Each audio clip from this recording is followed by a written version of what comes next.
court, from wherever, to make sure that this is working and working well, please go ahead.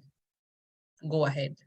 Because I don't understand, maybe depending on the circumstances in which you and the father of your child got separated, maybe that can inform your decision. But as much as possible, me, I advocate for co-parenting, because the only thing you can ever be for your kids is their mother. This is working and working well. Please go ahead. I'm hearing an echo in the background, perhaps. I don't know what is happening. Okay, then somebody asked. Okay. Will it be the live stream? Is it still there? I've muted it on my end. I think we are good now. Okay. Yes, we are good now. So how do we get out of debt? I owe so much. I so much want to get out of it. I had explained last week that I was in a lot of debt. And it took a lot of effort, sacrifice. It was to sell property. I had a piece of land that had been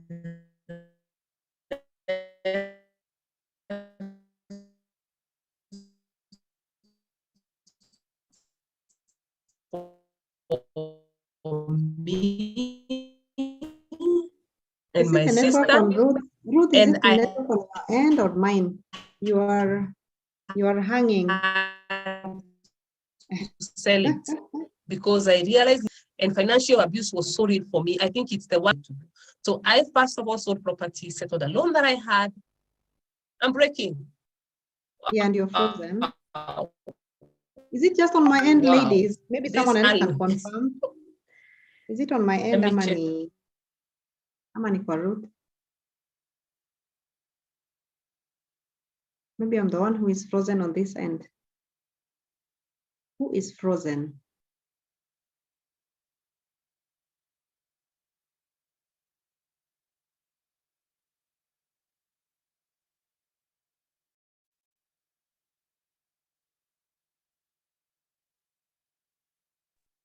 It definitely is my end because it has gone down. I've changed. I hope now the one I'm using will serve us without too much stress. Yeah, you're not smooth. Yes. So I'm saying I also needed to take care on some extra work. I needed to start a business. So I did transcription, I did online writing, I did trainings. And eventually here I am. And I feel like now I have settled. This is home for me. I'm doing what I have always wanted to do. And now my income is much, much better. So what I'm saying is that you may need to take some drastic actions. If you really want to get out of debt, you need to get out of your comfort zone. Do something extra. I always tell people, start with what you have. Just like Moses was asked by God, what do you have? You know, so start with what you have. Is there a skill you can trade? Is there a business you can start? Is there something else you can do on the side? Is there some property you can sell? Because debt is like slavery. You're not able to think. You can't focus. You can't plan. You can't forecast. So getting out of debt is really, really important. Actually, it's one of the things that I encourage women who are in abusive relationships to do. Get in charge, get a hold of your finances, because without money, your options are normally very limited. So work, take drastic measures, whatever you feel you need to do it, because getting out of debt is also a journey. So start today. Think of what you can do. What is the extra thing you can do to get some more money into your pocket? Money is power. Money is power. Get some money into your pocket. The other question was, did you see red flags before marriage, or the spouse changed after marriage? And how can singles avoid abusive spouses?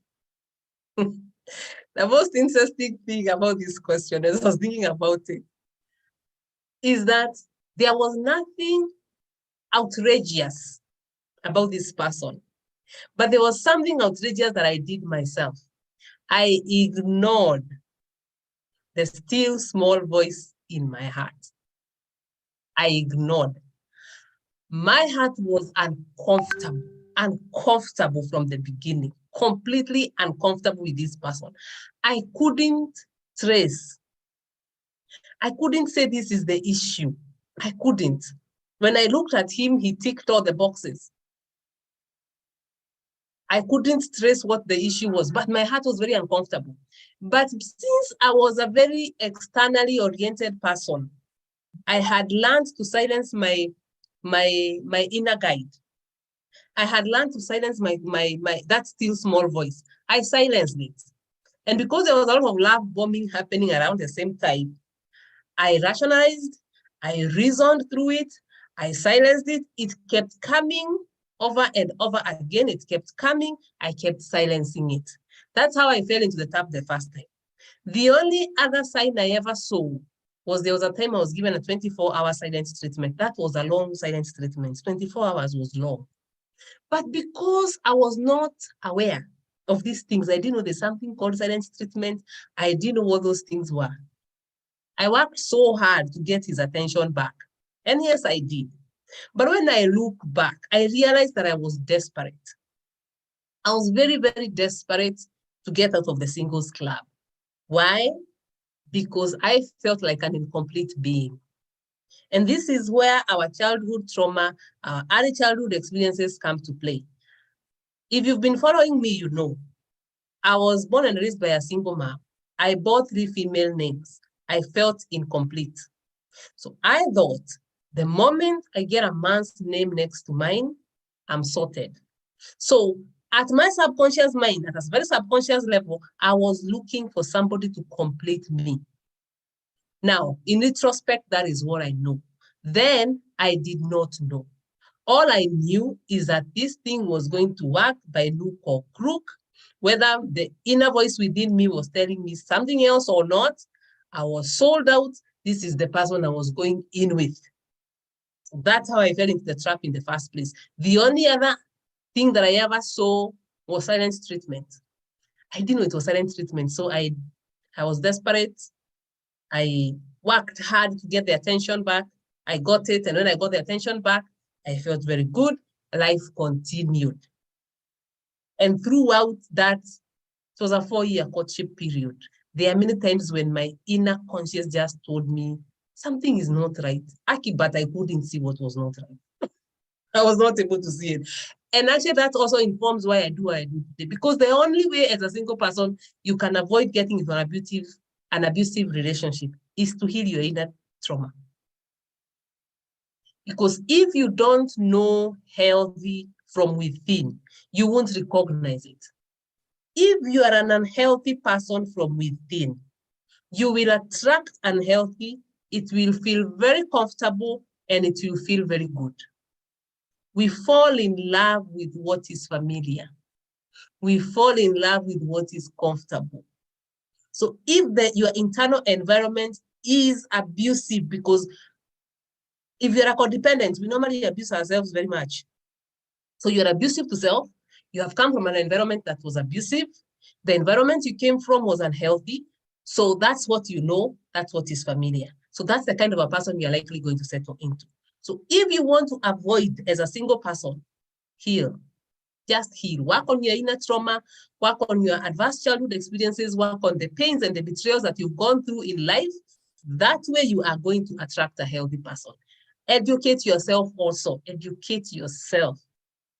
If you're going into the dating space, you must know who you are likely going to encounter there. I always say, as a modern day lady, if you're going into the dating space and you don't know about narcissists, you don't know about psychopaths, you don't know about abuse, you're doing yourself a disservice. So educate yourself also. I was naive, to say the least. I was a very naive girl. I was raised in church. I say the worst I ever thought a human being can be is a murderer. And of course, murderers are in prison. Somebody who breaks into your home and steals from you. I did not know that there are other things that people can steal from you. And I think also the stealing had been normalized, because what I had seen growing up were women that were very unhappy. They were abused. They were oppressed. Nobody was speaking about it. Nobody was doing anything about it. So I thought that's normal. After all, aren't problems part of relationships? All of us, they say they are. Depends on what kind of problems they are. There's some problems that are not. and never normalize them. They are not normal part of relationships. So question number 4 is, can one heal from abuse while still in the relationship in the case of marriage and maybe abuse from a family member? The moment you realize you are in an abusive relationship, start healing. And some abusive people can change, they can heal. For example, if somebody who is verbally abusive is willing to retrospect, work on the reasons as to why they verbally abuse other people, work on their internal environment, deal with their experiences, the within, the internal experiences that make them, because you know you only give what you have. So if you see somebody that is using bad language, is abusive, is unkind, that is what is within them. Because whatever overflows is what is in the heart. So if someone is willing to go that way, then they can change. So that's something I wanted to make clear. But I also want to say that the fact that somebody can change does not mean they will change. So if you find yourself in an abusive relationship, the first thing that you need to do is to start working on your healing. Wherever you are, before you decide whether I'm going to stay, whether this relationship is worth, whether I'm going to leave, work on healing. Heal, work on healing while you're still there as you figure out what you want to do. Because the other mistake that women make is to jump out before they have a plan. And if you're dealing with the dangerous kind of people, the dangerous kind of abusive, you jump out, maybe you're dealing with a narcissist, you have no idea what narcissism is all about. You have no idea how it manifests. You have no idea of nothing. So you just jump out. And jumping out is good. I'm not saying jumping out is bad, especially if you realize your life is in danger, you can jump out. So the challenge becomes, you have jumped out. You are not dealing with your pain. You haven't educated yourself to know what it is that you're dealing with. That person will give you time. See, you are angry, you are hurt. So they will ignore you for a while. Ujipike, unajipika, unajipika, unajipika. The anger you had goes down. The pain you are feeling starts to go down. You start getting bodily and sexual needs. They know, they are watching you from a distance. Then they advance you slowly by slowly, pretend they have changed, promise you heaven. So if you don't understand the cycle of abuse and what it is that you are really dealing with, you jump right back in. That's where you see people keep going and they keep coming back. They keep going and they keep coming back, which is very, very dangerous. So what you need to do is to start your healing from where you are. Do an evaluation and assessment of what you're dealing with. I always advise women who come to me and telling me my relationship is bad, you know, and such kind of stress. Because I don't want to tell you to leave. That is not my space. But I want you to be sure that you know what you're dealing with. So the number one question I will ask you is to give me like a map, the patterns that have been showing in your relationship over X, Y number of years. So we will look at those patterns. We will see at what you have tried. Because relationships are important and relationships require work. So you don't see a problem today and tomorrow you are jumping. You will need to see what is it that I'm dealing with, analyze it, look at the patterns, do 1, 2, 3 stuff. Does it work? Does it not work? Then from where you decide what you need to do. And boundary setting is very important when it comes to abuse. It's part of healing. A lot of us who are in abusive relationships have very porous boundaries. You don't know where you start and end, where the other person starts and ends. What are the shared areas in the relationship? You don't know. So you are enmeshed. You get so enmeshed in this relationship, you don't know, you get lost in there. You don't even know who you are. You abandon yourself, you abandon your needs, you abandon your goals, you abandon your purpose. So the number one step in healing is also to create an autonomy. Start creating healthy boundaries. Start getting your life back. If this person is a family member, boundaries is the only way to deal with them. Depending on the level of abuse and how it manifests, boundaries, there are people you talk to when necessary, and you only talk to over certain issues and not others. Those are boundaries. And boundaries are not boundaries if they are not communicated and they are not enforceable. So you cannot set a boundary and you're not communicating. So you need to let this other person know that, you know what, I do not like ABC. I will not tolerate ABC. And if this thing continues, this is what I am going to do. And please, if you are not willing to enforce, don't threaten. Because people will threaten out of anger, out of frustration. You threaten things that you know you won't do. Only speak the things that you're willing to enforce, the things that you're willing to implement. Only speak those. So if you're in an abusive relationship, the first healing is a must. Whether you are still in the relationship or you have left, healing is the thing that you must start right away where you are with what you have.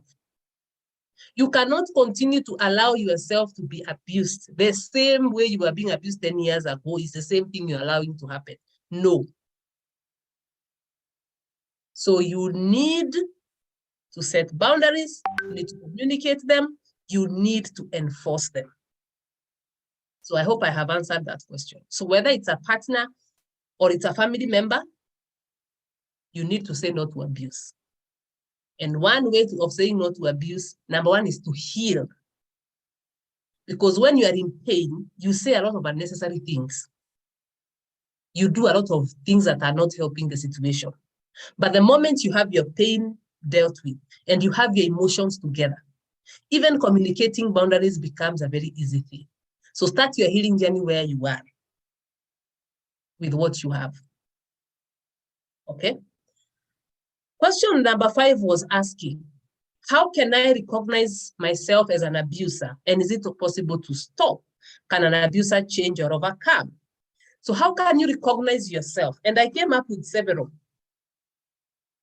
ways you can recognize yourself as an abusive person. Number one, do you name call? You know, that's the most outright abuse. If somebody comes in and tells you you are stupid, you are useless, that is abuse.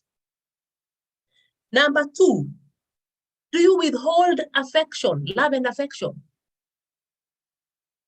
You ulinikasirisha sikupei.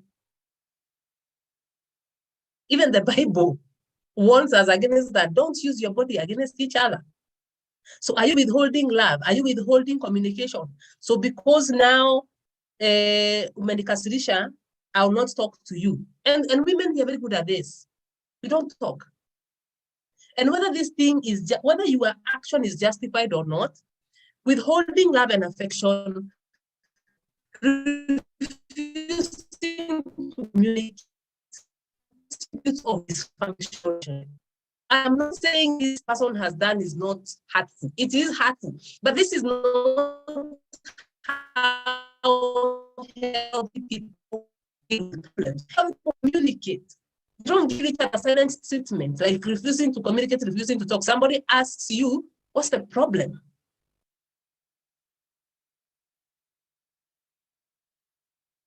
Perhaps I hope I've seen my connection saying I'm stable.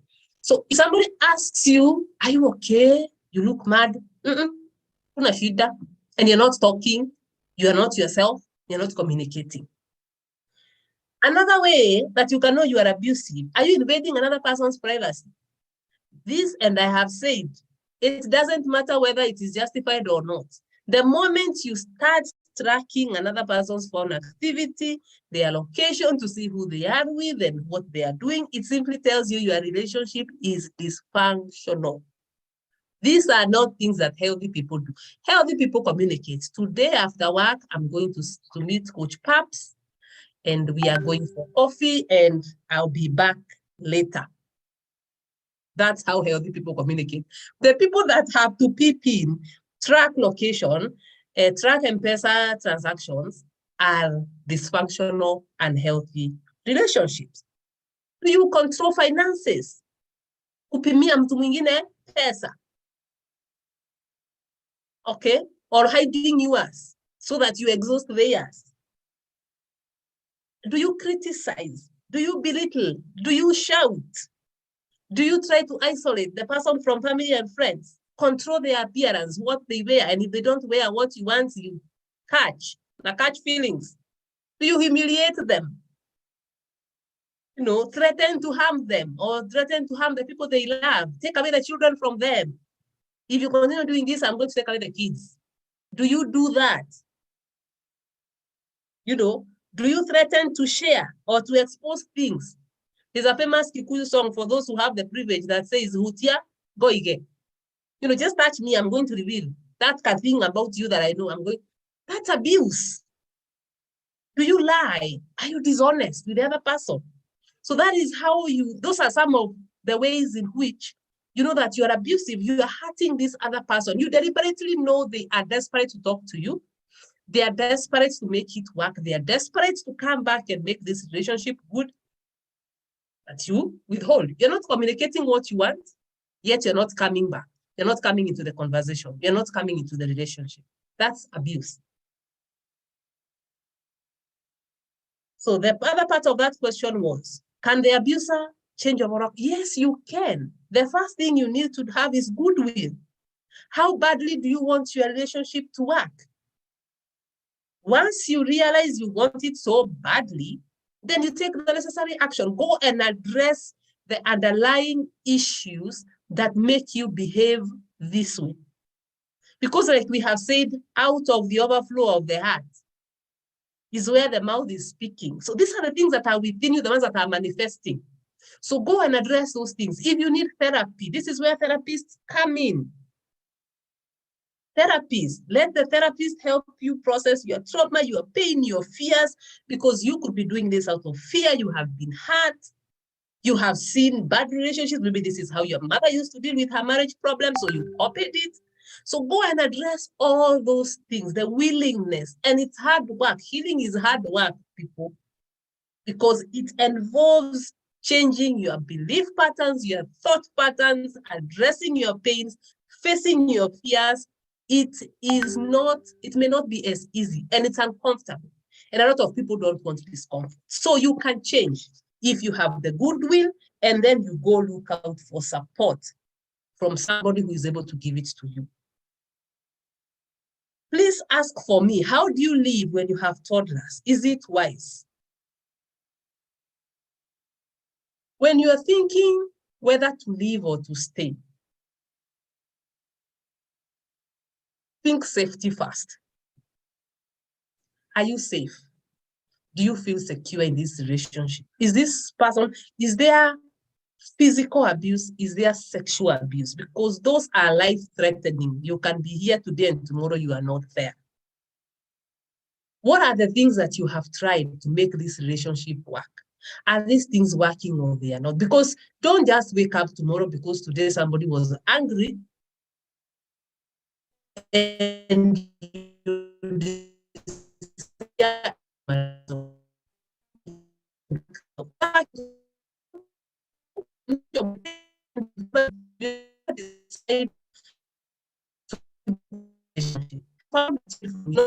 that I did the best that I knew how, and it didn't work. So depending on your situation, depending on what is happening there, that is what informs on whether you can live today or you can live tomorrow. How do you explain to them? Please work on your pain so that you're able to separate issues. Because the issue between your husband and yourself is not the same issue between the husband and the children. So don't poison your children against their father. Do not. So don't go telling them that is this, he did this, he said that, he's not a good person. So that's why we are running away from him. However, too, don't confuse your children, because if their father is openly abusive, he will come there, he will cause chaos, he's drunk, he's spitting bile and all that, and your children can witness that. Don't try to tell them that is okay, because you will really be creating confusion and chaos, and you'll be setting them up for abuse themselves. So it's good to let them know that this behavior is not acceptable. So point that out. But then again, don't go to try and fight your battles with your spouse, with the children.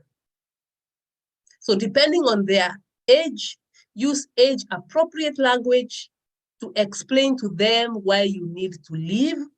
Let them know that if they needed to see their dad, it's open for them to do so if he's willing to do so. Don't tell them their father is a monster, because the relationship they have with their father and the one you have with him are two different kind of relationships. Yours is spousal, them is parent-child. And that is why healing is very important, because sometimes in our pain, we can make our children our emotional clutches. So every time you're in pain, you learn to your child. And it feels good because you are not being given attention, but here you are. At least there's a part of this thing that I'm controlling. The kids are for me. No. So seek for support where it's right for you to seek for support, not with your children. So whether you live or not depends on what is happening. Whether you live with the toddlers or not depends on what is happening at that particular moment. So this is case by case. You cannot give a blanket advice that, you know what, get out with those children. There are people who get out and they can't afford food. You can't afford a roof over your head. So what are you doing? So you need an exit strategy. But I've also said, do an evaluation. Safety comes first. Safety first. All right. Coach Babs, I think we move to the next one.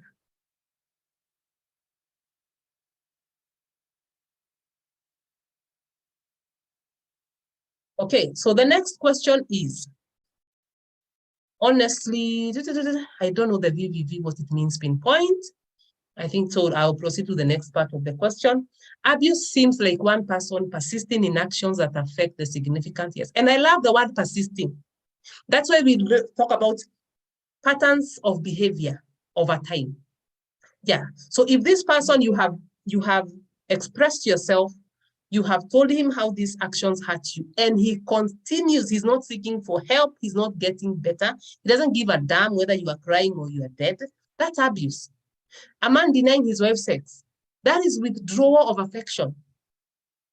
And this is very common. It's very common among victims of narcissistic abuse.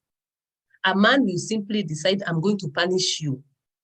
I'm going to control you by withholding sex. It is wrong. So whether it's being used as a tool of control, or whether this person is doing it because they don't want to get vulnerable with you, because some of them fear vulnerability, whatever is happening there is wrong. And if you communicate it, and this person is not taking you seriously, then that is abuse. So how do I co-parent with a narcissistic man? How do I stop loving them and find my way to move on? Now, co-parenting with the narcissist is difficult. Actually, we don't call it co-parenting. We call it parallel parenting, because there are so many things you will not agree on. You will be doing this, he will do the complete opposite. And for him, everything is about manipulation and games. So even using the children to manipulate you and to play with your mind is not out of reach. He will do it. So co-parenting with a narcissist is hard. It needs structure. Structure looks like this.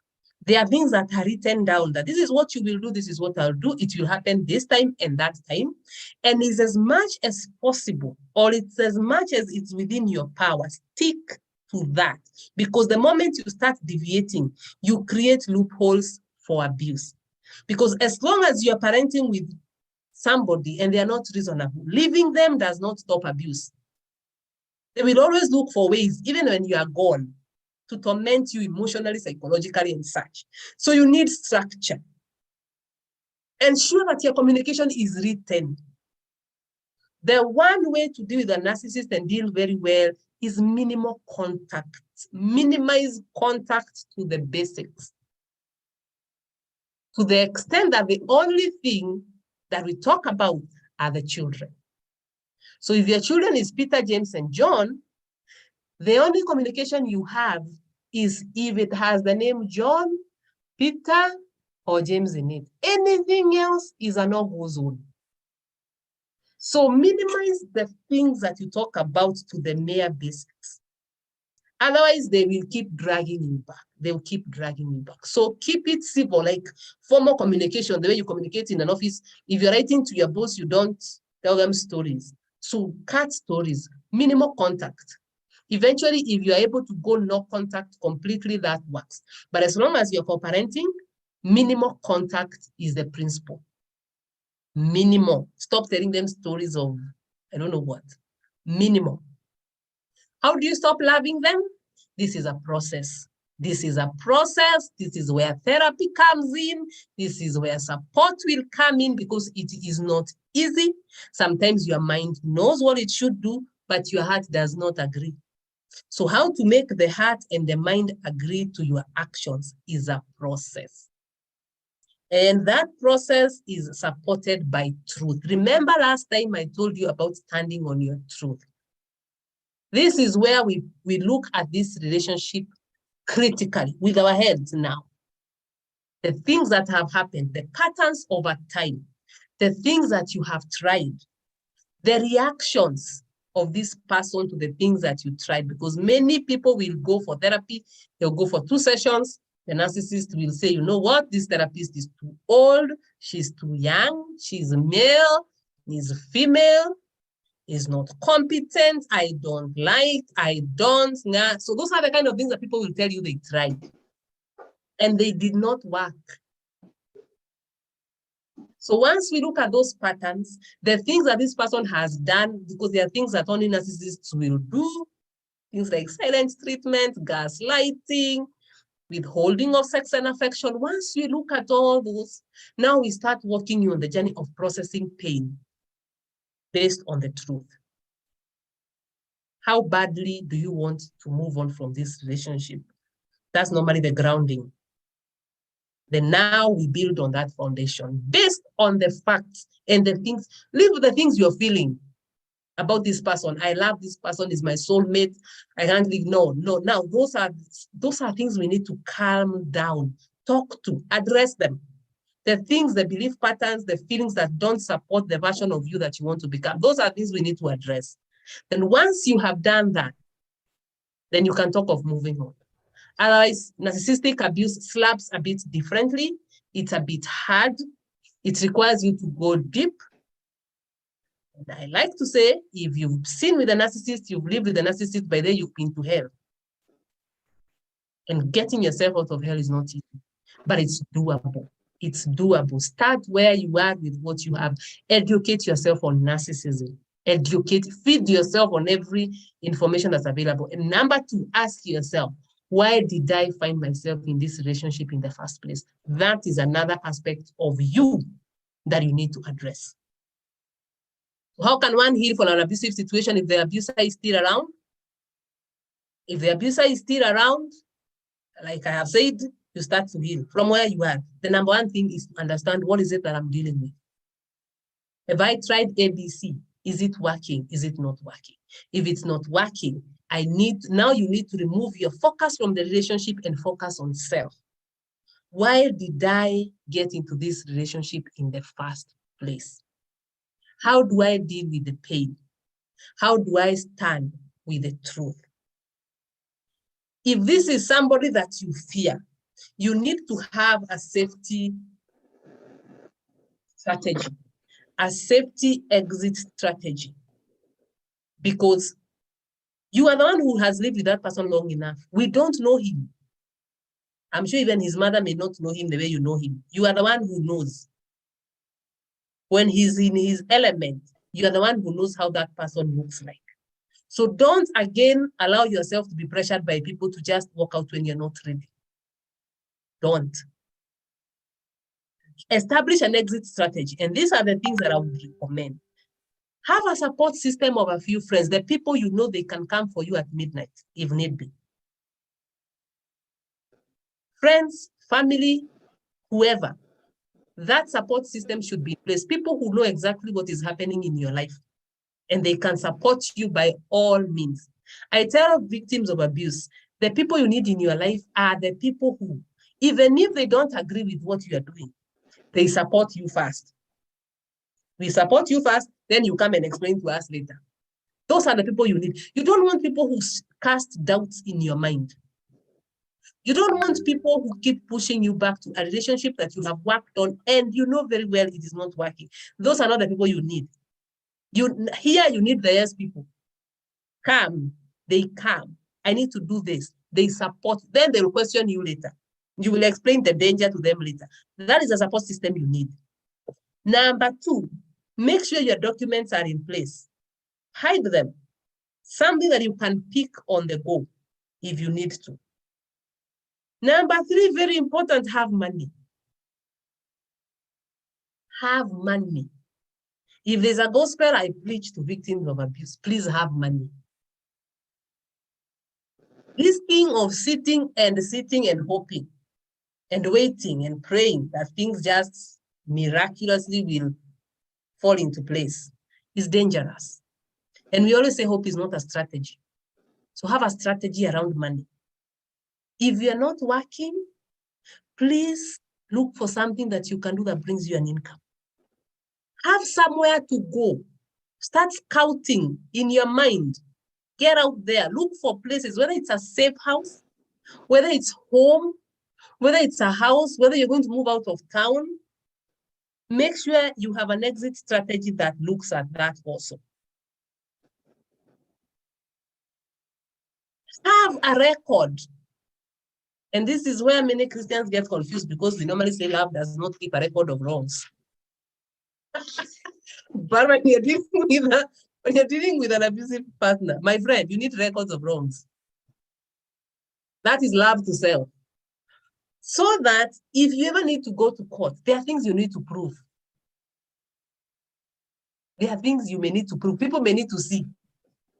So the threatening messages, the abusive messages, emotional abuse, whatever, have those things. Have a bag that is ready.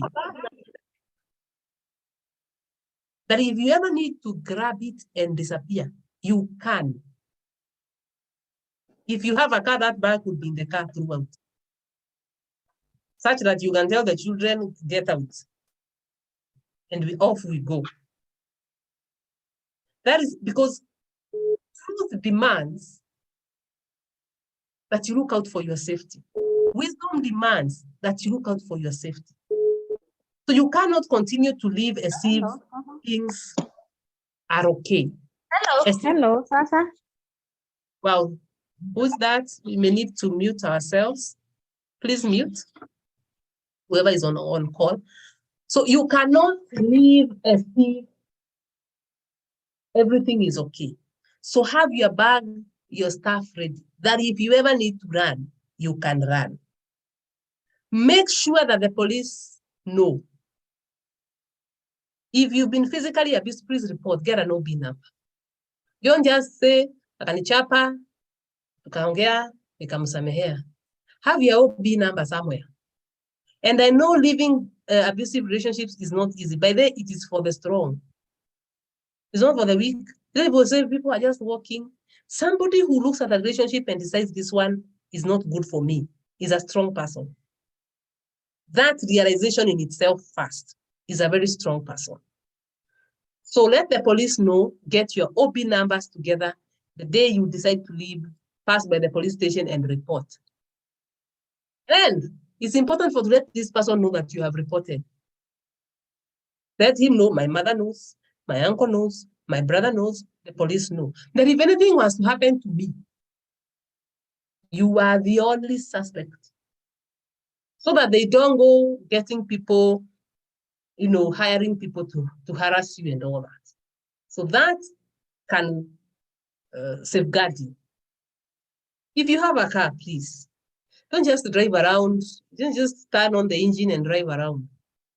Have somebody search for GPS. People nowadays are tricky.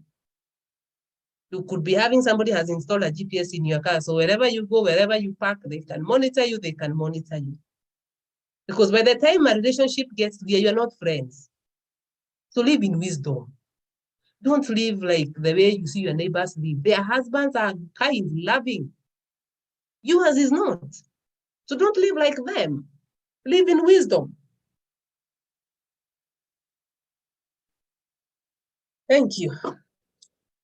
So the other question was what? Can you decide to stay and still be and still heal? Yes, you can heal. But remember what I have said, your decision to stay or your decision to go. Assess your safety very, very critically. And then I also don't encourage women to stay forever. When are you ever going to leave? So healing is important. It's important to heal as you saw, but don't stay forever. Don't stay forever. Don't stay forever. Heal, heal. Get an exit strategy. Work it out. Let there be hope. Because hope is everything. That one day, even if it is 10 years from today, 15, one day, work it. Don't just let it be in your mind. Work it. Work it. But start your healing where you are with what you have. Because the moment you heal, you're also able to look at things very critically. You're able to make very sober decisions and have very good exit strategies. So what can you, number 4, how do I deal with the triggers? It's 3 years after my divorce, but if someone approaches me with a similar situation like mine, I just go back to 0 by healing. And healing looks like this, my dear ones. Healing is not the avoidance of pain. Healing is the ability to sit in your pain. Sit with it, look at it, embrace it until it stops having its power over you. That's how you heal. And that is where therapy comes in. Because you need somebody to support you and to guide you on the things that you can do to get in touch with your pain. Pain does not like to be ignored. It loves to be acknowledged. It loves to be dealt with. Acknowledging and dealing with pain won't kill you. Hiding, running away from it is what will make you sick, is what will kill you. This is where therapists come in, counselors come in, because they have the skills to support you and to cushion you when you are going through this process. So living in itself is good. But if you don't address the pain, if you don't deal with the pain, if you don't ground yourself on your reality and your truth, you will always be triggered. And triggers are good. Because you know what the trigger is telling you? The trigger is communicating to you that you know what, there's some work that requires to be done there. There's some work. You need to focus on this. You'll be seeing happy couples and you get triggered. What does that tell you? That your heart really desires love, good relationships. So don't demonize your triggers. Don't demonize the negative feelings that come into you the moment somebody comes to you and talks about the same thing you went through. Don't demonize it. Take it as communication. It's communication, and you know what? There's that part that needs my attention. Focus there. That's how you heal. So it's been 3 years, but you haven't healed. Get a therapist. Focus on healing. What can one do to avoid aggravating narcissistic abuse? The one thing that you need to do, or the 2 things, let me call them 2, or I don't know how many will come out. 1, boundaries. You need to communicate your boundaries with the narcissist. And the narcissists feed on fear. Let me tell you, the moment you shoot this person, you fear them. You can't even talk to them. They will do whatever they want. You will just hold yourself and sit back. They'll walk all over you. So get your courage back. And I'm not talking about going to throw your mouth around and starting a war. No. But you need to be able to be your no to be no, your yes to be yes, and you communicate it. Whether you're going to communicate it shaky. This is where assertiveness comes in. And assertiveness is a muscle that you build. You don't just become assertive. You start by knowing that assertiveness is good. It affirms me. It affirms that I'm a person of what? I'm worth fighting for. So the moment you affirm yourself, that you start by asserting yourself slowly by slowly, to small things first, before you can go to the main ones. So let the narcissist know that you don't fear them. And this is not starting a battle. This is simply standing your ground, being firm, unshakable. They don't like courageous people. Set boundaries with this person and communicate them. Number 3, minimal contact. If you must be in the same house with a narcissist because you can't leave for one reason or another, you are not ready, you are putting yourself together, minimize contact. Let's talk about the things that we must. This is not an ideal way to live, but it may be a necessary part of the process, a necessary step of the process. So keep your contact minimal. Let's talk the weather, let's talk the children, the food on the table, and you know where to those conversations, because the narcissist can make any conversation into anything they want. If you allow them, you can start with food, and the next thing you know, you have gone all the way to Mombasa and back. 3 hours later, you are still fighting, and you don't understand what you're fighting about. Or it can be about the children. You start at 9 and it's 1 a.m. and you're still fighting. So you also need to set boundaries on how far these conversations go. When do you put a stop? How do you redirect those conversations so that they stop running out of hand? So that is how you manage. You've got to close the door to the emotional aspect of you, because they are not interested in your emotions. They are not interested in your emotional welfare. They're interested in exploiting your emotions. So don't give them that leeway.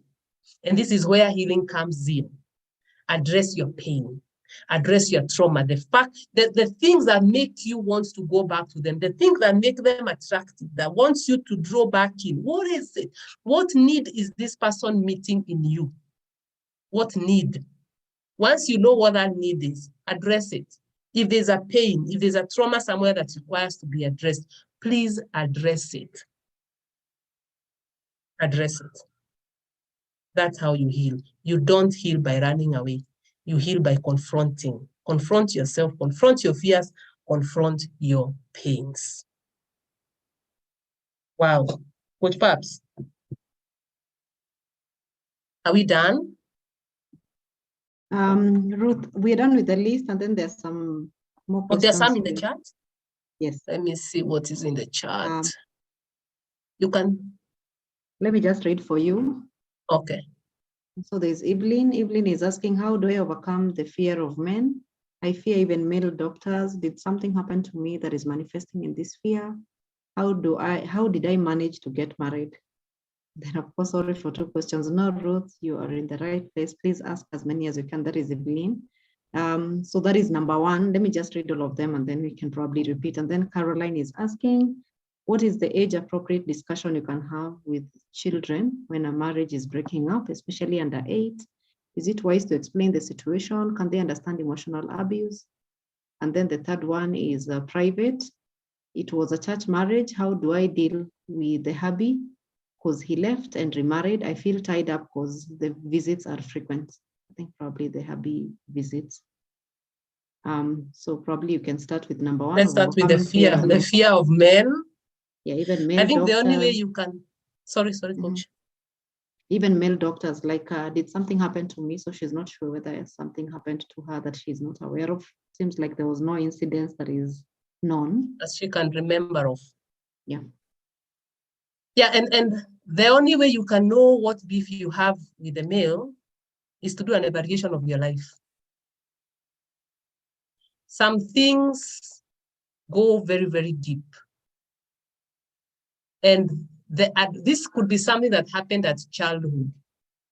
And this is where we come to talk about adverse childhood experiences. I personally, by then, didn't know I had beef with men. I didn't.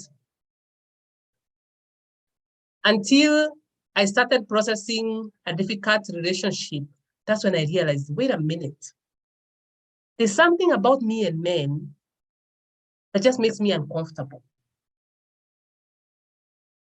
Why? I went back into my father issue, my father abandonment. That is why I choose men who are like this. they are neglectful, they're not there for me, they're abusive, they're abandoning. You know, somebody who marries you and then they just abandon you. See, that didn't happen. You know, they were just passing by and you are stuck here in a marriage with them. So, Evelyn, this is an issue that requires a deep introspect. You may not get the question today, but the first thing to healing is normally awareness. Once you are aware, get into an introspect, get reading, because books expand your mind. Read about the fear of men among women, what the issues could be.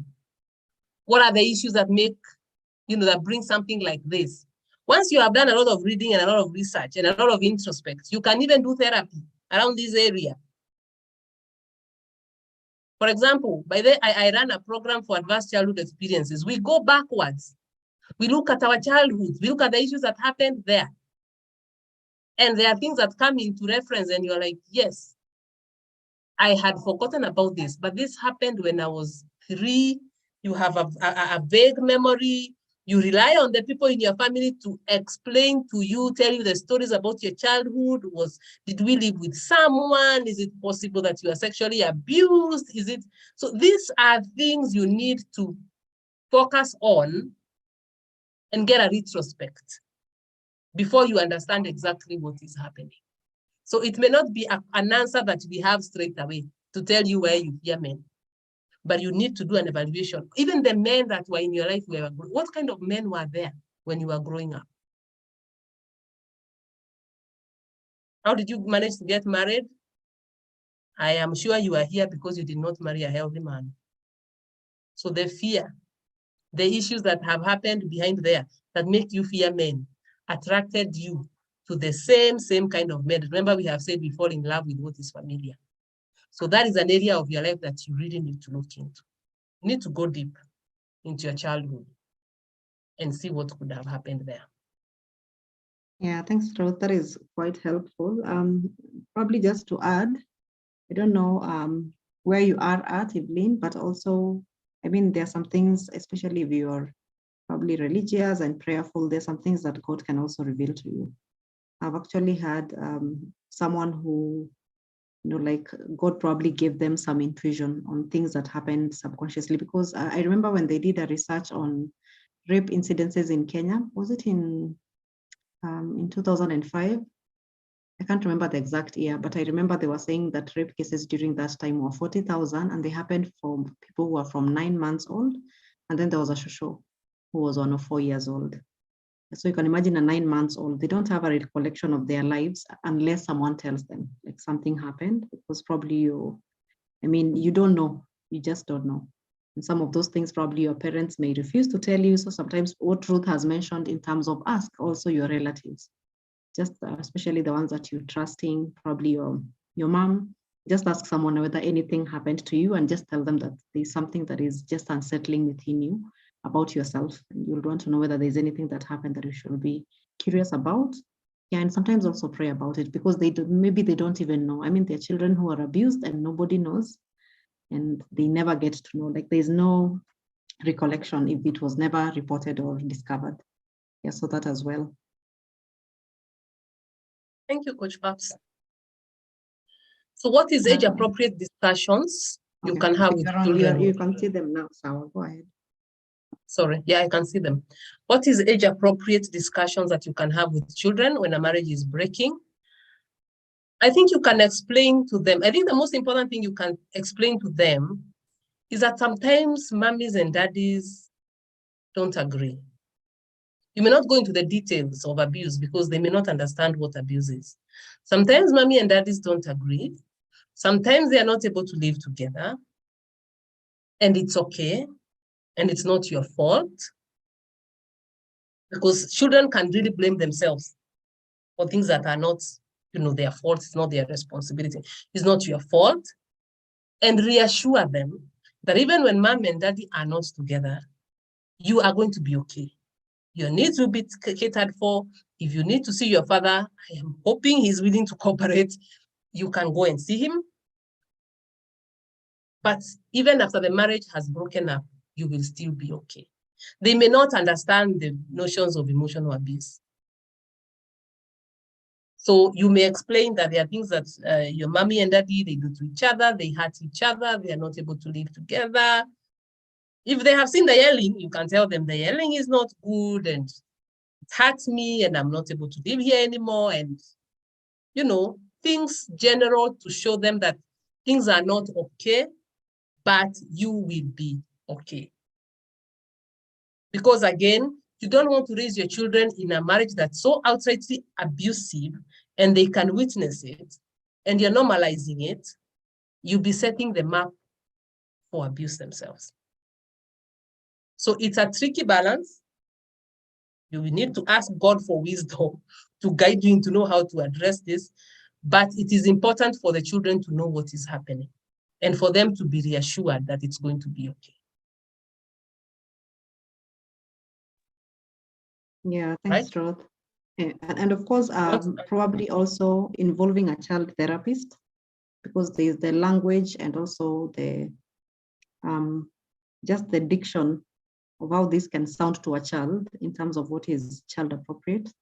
So sometimes having a family therapist who has experienced in child therapy, they'll be able to know how to word it so that you're communicating more in terms of the effect than your feelings, like how it will affect them. You're like, so daddy will not be living with us, this and this and this will change, you know, as opposed to I am heartbroken, because that may not probably make sense to a little child who is 5 years old. Yeah, so that you don't find yourself probably emotionally dumping on the baby. Yeah, so sometimes also involving a therapist and also telling your therapist to guide you on that, because like Ruth said, it's important to get support. This is life-changing, it's heart-wrenching when you're going through separation or divorce. Yeah, so getting help will now help you also know how to guide your children so that they don't get emotionally devastated or probably emotionally lost in everything that is happening around you. Yeah. All right, thanks, Coach Paps.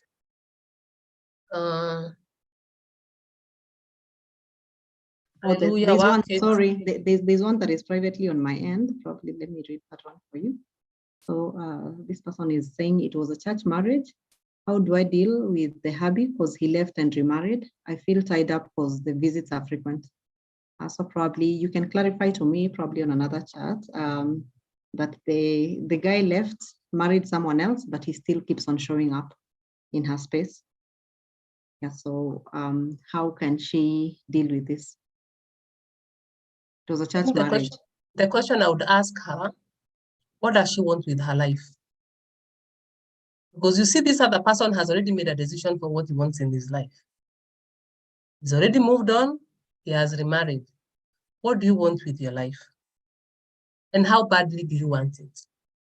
Because what you want and how badly you want it is what will influence your actions. Do you want, because you are an abandoned, if I were to call it that way, you are an abandoned woman. You didn't sign up for what? Polygamy. You signed up for a monogamous relationship. What are you waiting for? What are you hoping for? What are your fears around moving on? What are your fears around disengaging yourself from this marriage? Are you afraid of what the church will say? Are you afraid of the process? Have you affirmed yourself in terms of what are my needs? Are they being met in this relationship? Because if somebody has already gotten out and remarried, that is communication enough. That you know what, you're on your own. I don't know what these visits do or why he keeps visiting. Are there children involved? But even when there are children involved, work through your pain and set yourself free. So that you don't remain stuck into something that is not.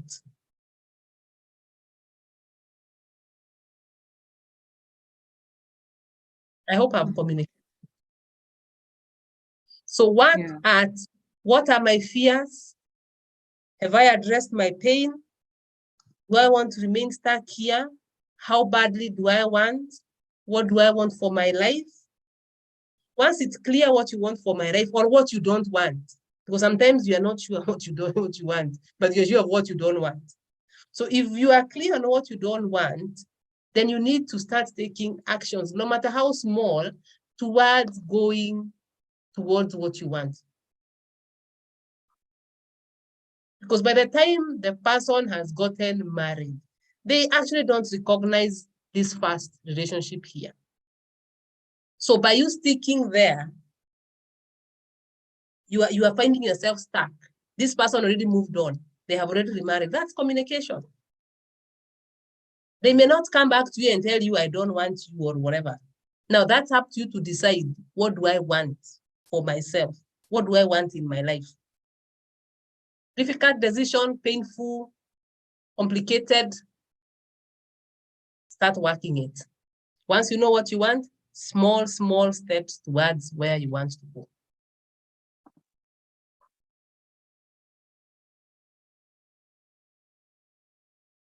Want to add something, Coach Paps? Yeah, that is very helpful, Coach Ruth. So the other thing I'm also wondering, when he comes, are you guys still intimate? Is he having the cake and eating it?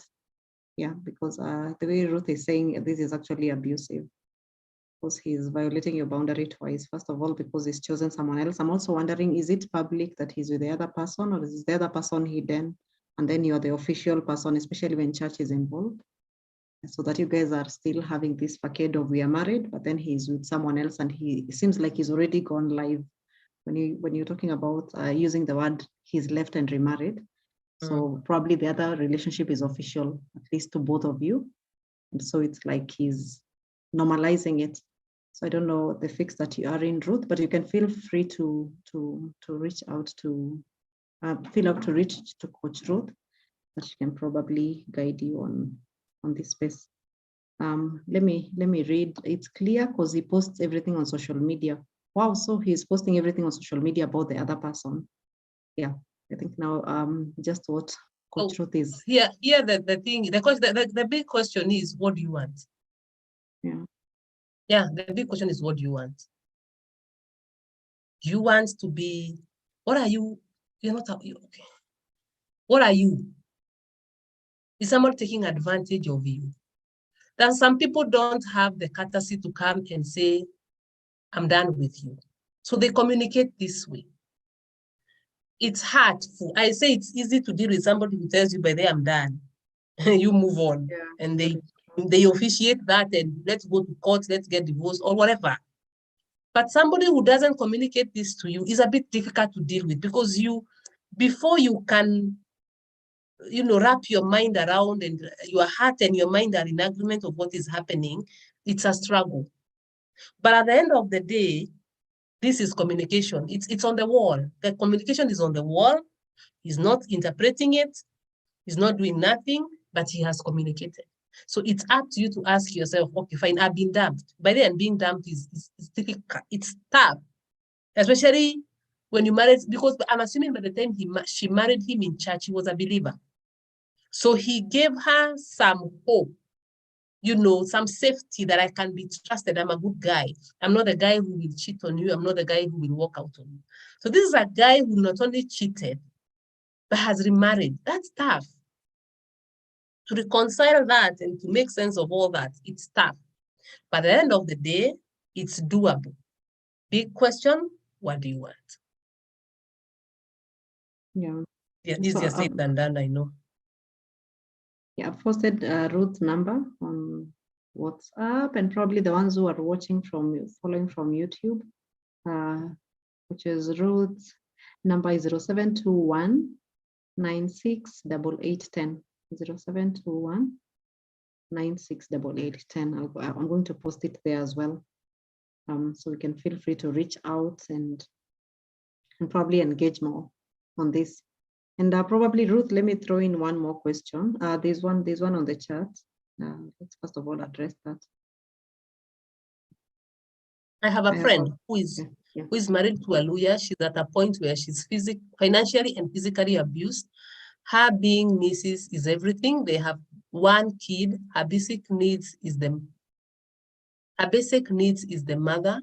she's at a point where she needs to make up a decision. The man insists on performing their cultural things to tie the kids sort of. What can you advise her?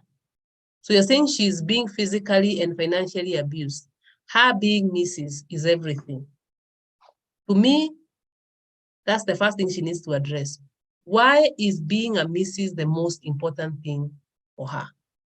What need does this being a Mrs. meet for her? Because this is what is tying her down. The moment she's able to address that, like for me, it was the need to belong. I just felt if I have a that male name, then I'm sorted, I'm good. I belong, I'm a human. I felt defective. I didn't know at that point, but that's later on when I've done my healing journey, I know that is what was manifesting there. I felt like I was defective. So she needs to address that defect, the one that she feels is a need that only being a Mrs. can meet. Then now when it comes to matters of a man insisting on their cultural, I don't know what this tying off is. Maybe Francisca, you can explain. But there are things that she can say no to. She's a mother to these children. She's also important. I know sometimes culture can really push people to a corner, but let her fight. Let her not put her children in a situation that is abusive as she's watching. If there's something she can do about it, let her do it. Because she may put herself in her children in situations that are not good for them necessarily because of culture. So whatever intervention, prayer included, whatever intervention that she needs to bring in, let her bring in. Because if those cultures are going to tie her children to abuse, maybe means she'll be separated from those kids for life, she can't have them, she can't live with them, she can't do anything, then she needs to intervene at this moment. Let her fight for her children.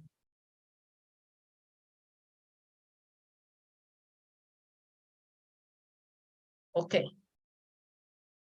Thank you, Coach. Francisca, is there anything that you wanted to clarify in terms of what Ruth is asking? Yeah, what cultural ties are these? I think she's sort of not understanding even herself because she's not from the same tribe. But now she's told of there are some cultural, I don't know, cultural things they should perform. But at the moment, the question she's asking is, why now? Why now? And they've been into this relationship for long. So why now that they are not in good terms? So it's a bit confusing for her. So for her, she has been like, I mean by Mrs. Everything is like everything is on top of her. Like she's the hand of the family, of which that is not in order from my own perspective. I think the man should lead the family. He should know that the basic needs for his family he should provide. But now the woman is in place of, you get, yeah. So she's the one who is meeting all the needs of the family. Everything. So I don't know what this cultural stuff is, but you know, it could also be a way of manipulation. You know, there's a lot of fear that hangs around culture. So if somebody knows that if I touch the culture button, then I'm able to manipulate you, he's likely going to touch it. But then again, I think she needs to get deeper and try and understand what this stuff is. Yeah. So that if she needs to fight it, let her fight it. Let her not sit back and watch as her children are taken through stuff that binds them for life.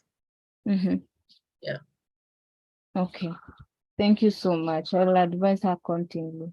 I think that would be so helpful for her. Thank you. Yeah, thank you, Francisca. Let me throw one, Ruth. What happens when the shoe is on the other foot? Like, can women also be attracting abuse because they are themselves abusive?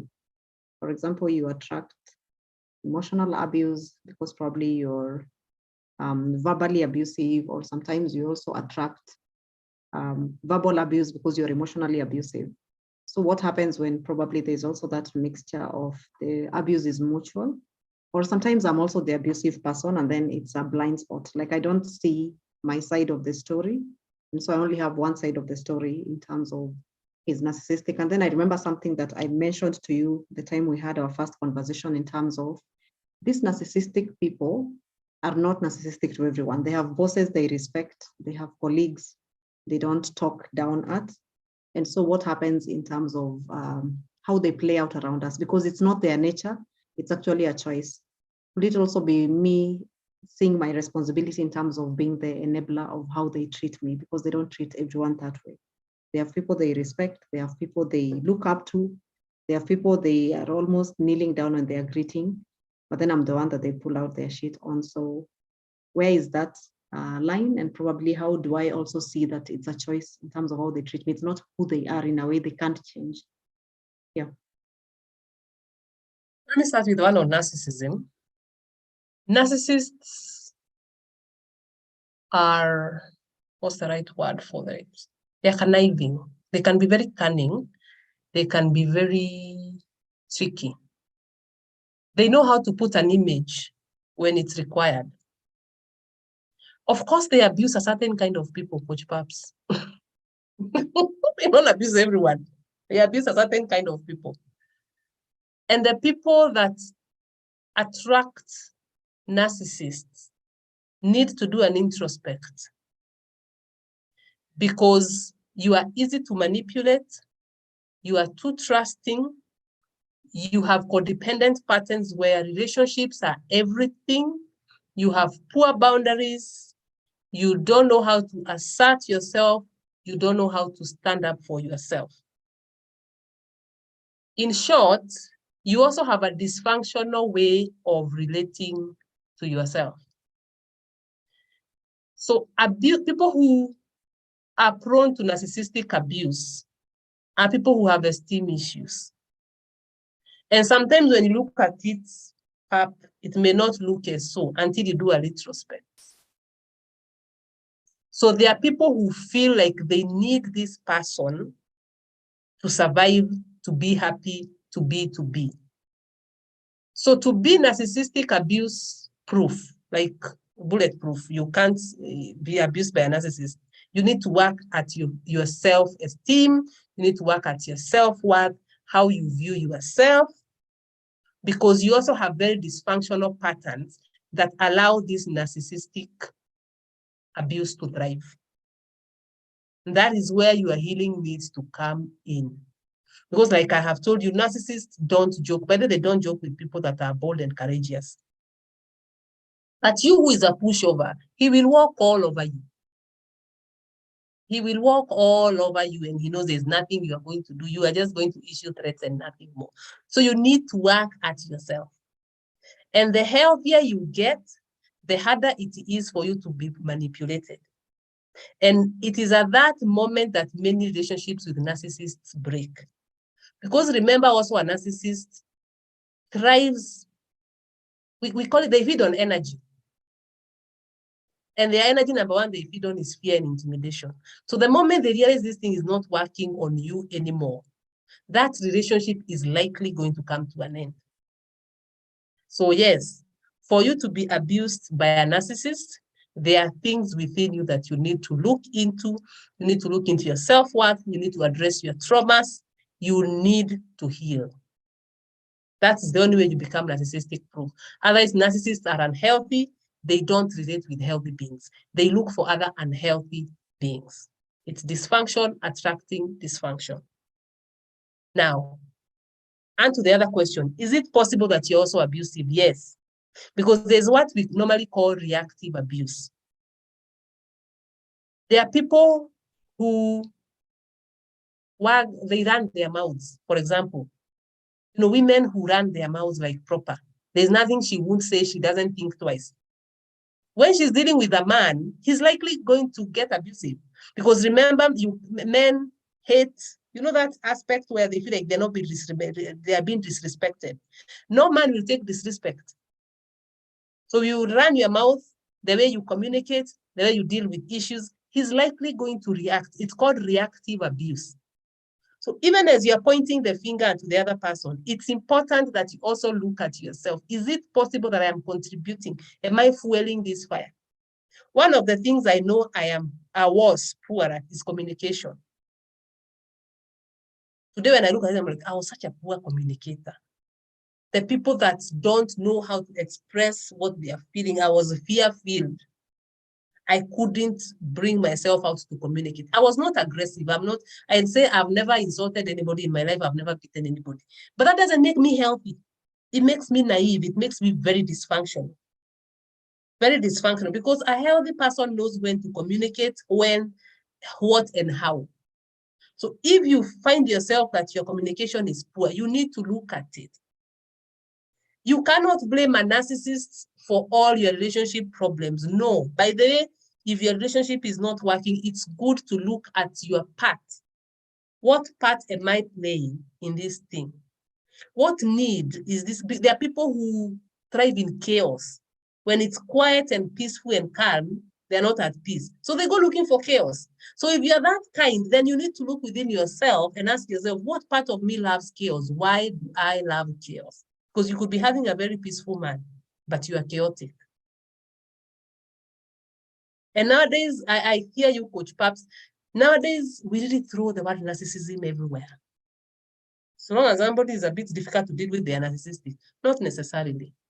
You could also be the problem.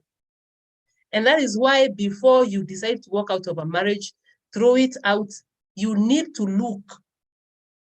Is there a part and a role that I'm playing in this? How can I address it? Are there things I need to address within myself? What have you done? By the time you're getting to that end of the rope and you say, you know, enough, I can't do any more of this, ask yourself, can I stand before God and say, for real, God, I did everything I could. I did everything I knew how. It still did not work. So it's not a decision that you rush to.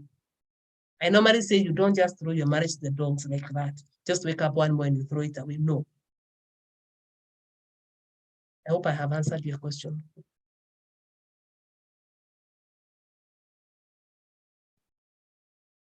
Yes. I was trying to unmute. Yeah, thank you. That is very, very helpful, because one of the things I know, every fight that we live when you're feeling like victims, it's very difficult to feel like you are winning ahead. Yeah, and of course, that introspection usually helps you and helps us, all of us, to just know that there's also my beat. So that even if it's 1%, but there's my beat, and I need to take full responsibility of that so that I also grow from that. And I know sometimes when you go through the counseling, even the counseling for exiting a relationship, everybody needs to take responsibility for their fault in the relationship not working, so that nobody feels that relationship like a victim, especially when it comes to those, what are they called? Unreconcilable differences, which is usually one of the reasons for dissolving a marriage. But everybody takes full responsibility for it, so that nobody feels living like a failure or a victim. Yeah, thank you, Ruth. This was very helpful. Just one more. Yeah, Coach Paps, a second. Just a second. And I know when you're really in the deep and the mess and the stress of a relationship, of an abusive relationship, being told you have a role to play sounds very unfair.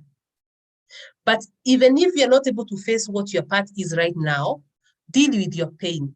But as you deal with your pain, keep remembering at the back of your mind, there is also my beat that I have played here. So eventually, this is something that I will need to come back into and relook. Yeah. Yeah, thank you, Ruth. Right. And of course, I've shared Ruth's number here. I've shared on the Get Your Ball Back group. I've also shared the poster of the event she has. I don't know whether you want to take 1 minute to explain the Queen's event that is coming up. Maybe you can throw a poster on the screen if possible. Is it too far? Oh, my poster is a bit too far, but let me throw mine as you look for you. Please throw it.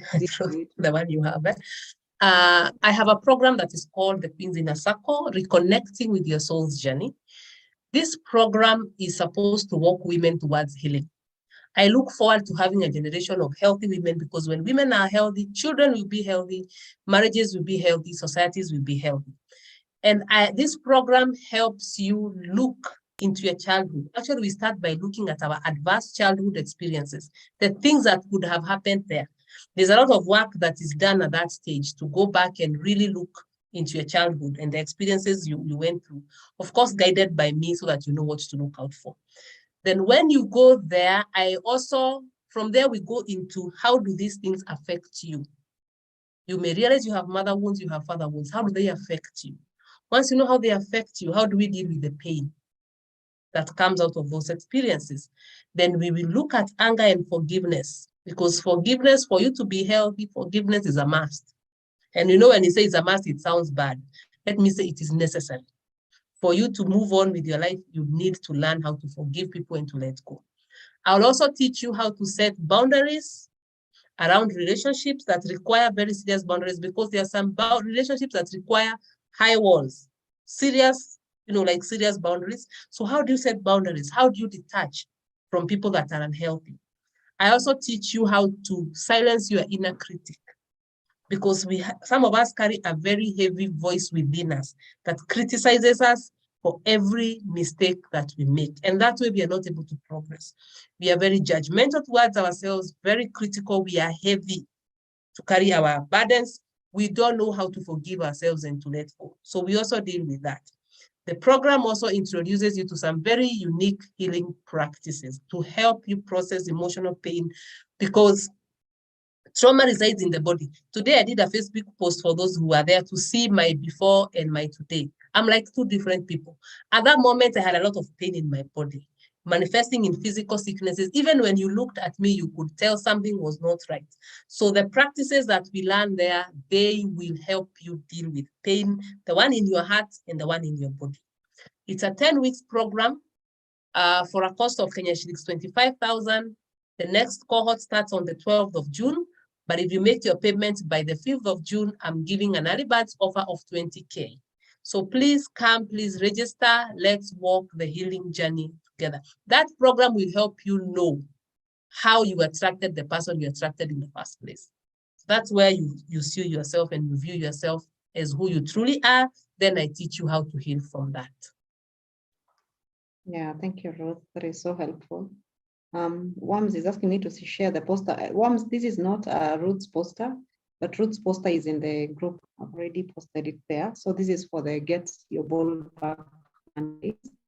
So I'd already shared about this a bit in the group, and then I said I will explain a bit more. So we are starting this challenge, first of all, to just help ourselves rise up from the places where we have limitations, and those limitations are stuck in our body, just the way Ruth has also mentioned right now. Sometimes you feel you don't have energy, you feel, and of course, many of us have been feeling like we are really just feeling low, feeling down. And so sometimes moving your body is very helpful. So we shall be having this Get Your Ball Back Mondays that will be running for the next 4 weeks. That is from the 4th of June. 4th of June. So we'll be having webinars every Monday and just focusing on different areas. So like the first one, I'll run it and we shall just be looking at the whole perspective of our self-care, of our mental health, of our physical well-being. Where do all these dynamics come from? And then of course that we shall be having specialists who shall be coming to talk to us. We shall be having a nutritionist. We shall be having someone who is experienced in fitness and just wellness as well. We shall be having someone who is concerned with beauty. We shall be having someone who is going to help us also with stress management, because all these things slow us down. And you guys remember we had that conversation on spices where we are looking at holistic well-being, where we're looking at our spiritual, our physical, our intellectual, our commercial, our emotional, and our spices. So every month we shall be focusing on each of these areas. So this past month we've been having doing an amazing job with us, just taking us through our spiritual and just helping us to really do the work. And honestly, I don't think there's any confidence that can come outside God. Even in the things we are going through right now, and just being in this webinar, where we're talking about our heartbreaks and things that have happened, we still need God to pick us back. And also we need God to make the days that are coming count. We need God to help our children still grow up, and become amazing people despite the challenges we've gone through, and including ourselves. One day look back and, like David, you're able to say, what would have become of me had I not believed that I will see God's goodness in the land of the living? And so I believe with all my heart that even as we're doing these journeys, WAMS is not in the group, please send the link. I don't know, Carol, can you share my number or your number here so that we can forward that Carol tutor? Yeah, Carol is my bestie. That is why I can pick on her. Please share my number or your number here so that WAMS can be able to join the group, and anyone else who is not in Get Your Ball Back group, because we'll be having the webinars. They will be going out to more, but then the challenges that we shall be doing every day will be in the group. So for example, like week 1, we shall be doing 5,000 to 10,000 steps every day, and we'll be coming back to give accounts. When the nutritionists come, we'll be taking photos of what we are eating so that we can see the portion. We just judge you. And then of course, when we shall also be doing in terms of drinking water and hydrating, we'll want to use apps that can give us alerts. We share it on our WhatsApp status, we share it in the group to just keep each other accountable and encourage each other. I really love this verse that says we should inspire each other into good works. Some of us are really stuck, probably even with our body weight. You remember the article I shared today on the Eve magazine contribution that I did? Yeah, about body shaming. And of course, some of those places, it's also stewardship. We still want to see that we are doing our best, including myself. Honestly, I am not happy with where I am as opposed to where I started. I'd even lost some weight, and then I've gained it back. And of course, my midsection is loud and clear. And so we'll just want to journey together in this place. So I want us to finish with a song and prayer, because honestly, every time we think about Get Your Ball Back, I never think about any possibility of Get Your Ball Back without God being the one who picks us up and who helps us. So there's this song that I really love, even when it hurts, just because sometimes this conversation the truth is having, the area of coaching and counseling is so tough, because it has to do with a lot of pain and just a lot of brokenness that we've gone through in our lives. And I just love that Truth is actually helping us to journey, not from a place of so much notes and PhDs, it's actually from her life as well. And to see one that God has healed and journeyed with. And I can imagine probably she's not in a place of perfection, but she's a wounded healer, and she's sharing her life and her pain and journeying with other people through that. And she's really invested in herself. I just hearing her saying, and of course, all the certifications she's gone through, just get to this place where she is a skillful helper. It's really inspiring. And one day we will take turns, and then we'll be sitting on the other side, giving other people hope. Meanwhile, we're just here and we'll just tell God, even when it hurts, because some of us are really hurting right now. This conversation is actually triggering you further. Some of us are just being aware that it's harder than I thought, but we still want to trust that God is working everything together for good. So as you listen to this, even when it hurts, just remember that even when it hurts, it's possible for you to find God and to meet him there. I want to stop streaming just because all our videos are flagged when we play these songs on the live stream. So the guys who are on the live stream will share this song. I'll share the link in the group. So I'll just